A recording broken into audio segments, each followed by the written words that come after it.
What's the meaning of chancel?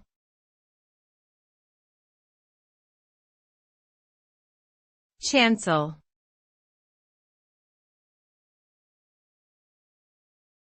Chancel.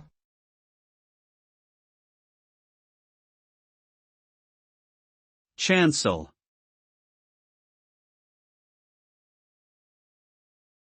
Chancel.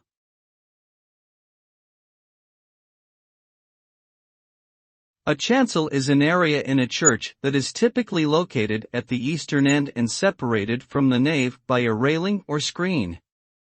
It usually contains the altar and is reserved for the clergy and choir.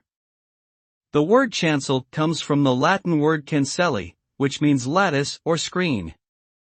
In Christian architecture, the chancel represents the holiest part of the church where the Eucharist is celebrated and other sacred rites take place. It serves as a focal point for worship and symbolizes the separation between the sacred and the secular within the church.